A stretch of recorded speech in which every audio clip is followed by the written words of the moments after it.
Before we dive in, if you enjoy in-depth breakdowns of major global events without the noise, make sure you like and subscribe and help us reach 100,000 subscribers. We're getting closer every day and we appreciate your support. Now, a new statement from President Trump is drawing international attention and raising serious legal questions. During an interview discussing the renewed tension with Iran, experts warned that some of the rhetoric surrounding potential military actions could have far-reaching consequences, not just for the region, but for international law as well. Let's take a look at what was said and why it's generating so much debate. President Trump has been making more threats today against Iran that themselves could pose a challenge for the Burnham government. Taking to his social media feed, the president threatened once again to widen the conflict that he has now notified Congress is once again a war against Iran. From this point forward, the president wrote, any time that the Islamic Republic of Iran shoots at a ship in the Strait of Hormuz, whether it be by missile, rocket or drone, or any other device or weapon, the U.S. will bomb or destroy a bridge or power plant, even those that are located in the Iranian capital, Tehran itself. Joining me now from Boston in Massachusetts, Tom Dannenbaum, Professor of Nuclear Security at Stanford Law School, who was a co-author of an open letter from international law experts raising concerns about war crimes in the Iran conflict. Professor Dannenbaum, thanks very much for being with us here on LBC tonight. I would imagine your concerns about the possibility of war crimes taking place in the Iran conflict are even more heightened this evening than they were before that message that President Trump put out on his social media feed. Good evening to you from London. Good evening. Well, that's absolutely correct. These threats are threats to engage in violations of international humanitarian law. It is clear that any specific object is presumptively civilian. Components of electrical infrastructure and specific bridges can become military objectives where those specific components or specific bridges make a contribution to military action. But what President Trump is threatening here is not to target specific components of electrical infrastructure or bridges that are making a contribution to military action, but to target that category as a class which is presumptively civilian in its totality. And so not only does this threaten specific violations of international humanitarian law, it arguably entails a threat, the primary purpose of which is to spread terror among the civilian population in Iran, which is itself a violation of international humanitarian law at the level of the threat, regardless of what then follows. Can I just come to the specific power plants and bridges, because we may end up in a situation, and we've already seen at least one bridge attacked, and the Pentagon claimed it was a legitimate military target. I think that claim came from Central Command, in fact. I mean, we could end up in a situation where bridges and power plants are attacked by the United States, and they then subsequently claim that they were military targets. That's one possibility that can't be ruled out, right? That's absolutely correct, but there is an additional safeguard here. So the first one is that you can't target civilian objects and the specific target has to be a military objective. But the second is, even where it is a military objective, an attack would be precluded if the civilian harm associated with or expected from attacking that specific objective would be excessive in relation to the military advantage anticipated. And as attacks on these kinds of components of critical infrastructure expand, the degree of damage to civilians, whether it's through undermining electrical power to medical facilities, desalination or sanitation facilities, or to refrigeration for food, accelerates or gets greater, and therefore makes it less likely that that could plausibly comply with this requirement of proportionality. And it's for precisely that reason that the International Criminal Court issued arrest warrants for 4 senior Russian military commanders specifically for attacks on Ukrainian electrical infrastructure.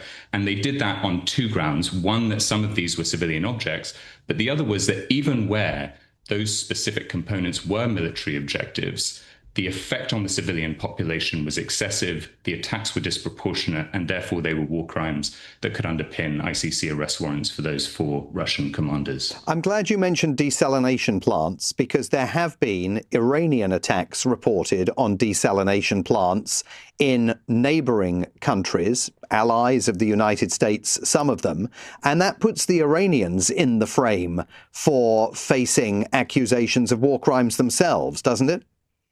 Absolutely. And desalination plants have a heightened status because, as I mentioned before, all objects are presumptively civilian until they make an effective contribution to military action. But there are certain kinds of objects, termed in the law objects indispensable to survival, critical components of water infrastructure being precisely such an object, that have heightened protection such that the threshold at which they can become military objectives is even higher. And there are clear reasons to believe that these are violations of international humanitarian law as well. And in broader terms, the conflict appears not only almost fully to have been reignited, but it now appears to be spiraling. I mean, there is no indication that there's any negotiations meaningfully taking place, although we know some talks have continued to occur behind the scene. President Trump has publicly declared the ceasefire, the memorandum of understanding, dead. The White House has notified Congress that the war is back on.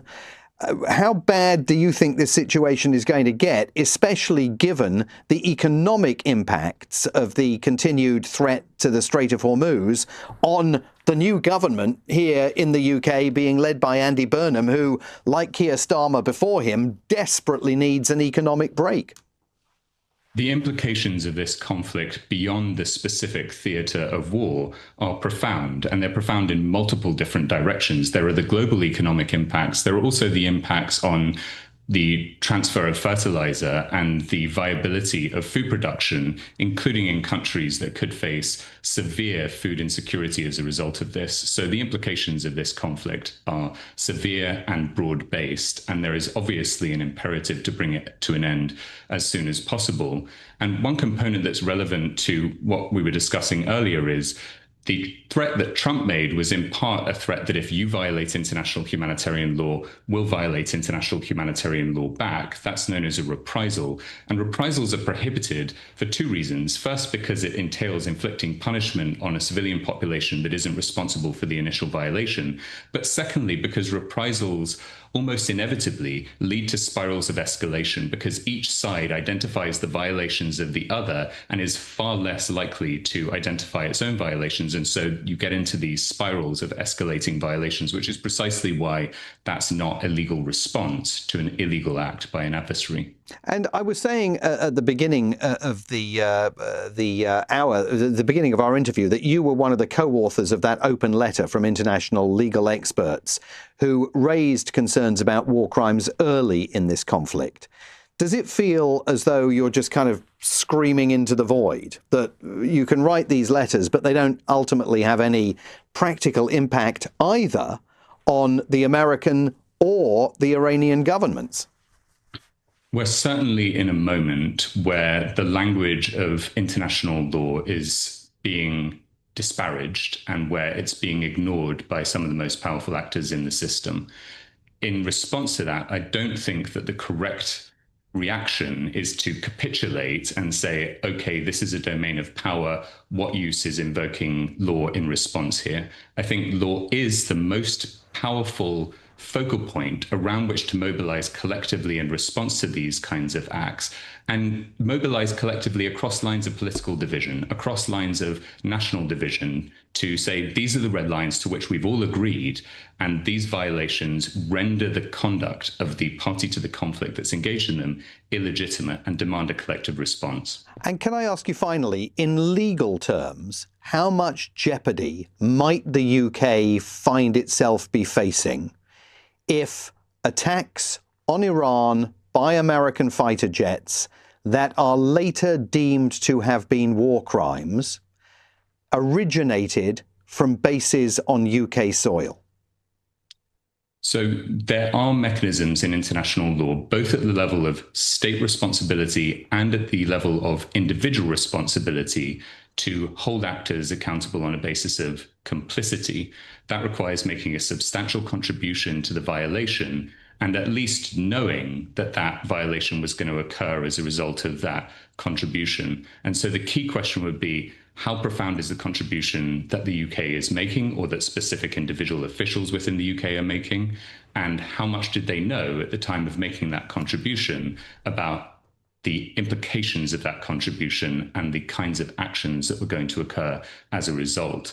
But there is precedent in international law for holding persons accountable for their contributions to the violations of other actors. To take one concrete example, the former president of Liberia, Charles Taylor, was ultimately convicted by the Special Court of Sierra Leone for contributions to the Revolutionary United Front in that context, including, for example, providing arms and encouraging their activity, even though he wasn't held liable as a principal perpetrator of the crimes that they committed. So tonight here in London, do you think that Andy Burnham, the new Prime Minister, and Ed Miliband, who's out in Asia at the ASEAN summit, do you think they should be worried about maintaining the status quo?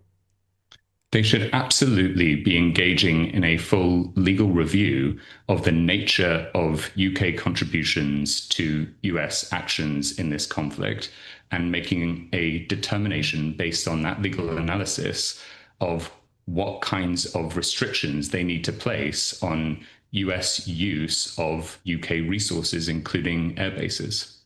Professor Dannenbaum, I'm really grateful to you for joining the program tonight. That's Tom Dannenbaum, Professor of Law and Nuclear Security at Stanford Law School, one of the co-authors of an open letter from international law experts that raised concerns about war crimes in the Iran conflict when that conflict got underway.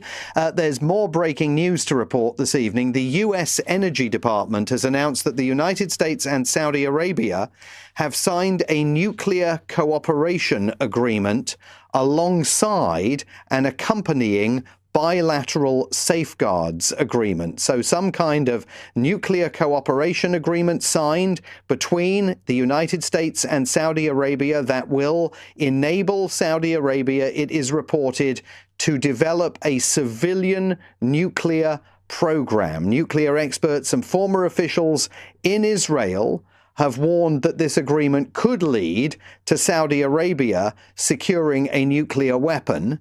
And that is obviously within the region, given that the whole idea of fighting the war on Iran is to make sure that Iran can never get a nuclear weapon, going to raise all sorts of fresh questions about the direction of travel that President Donald Trump is on in this war on Iran, saying Iran must absolutely never, ever, ever get its hands on a nuclear weapon. But now the US and Saudi Arabia signing an agreement, a nuclear cooperation agreement that could lead to the Kingdom of Saudi Arabia developing a military nuclear program. So, what do you make of all this? We have heard concerns about international law, warnings about the potential consequences of further escalation, and new developments that could reshape the broader geopolitical landscape. Regardless of where you stand politically, it's clear that the decisions being made now could have effect far beyond the immediate conflict.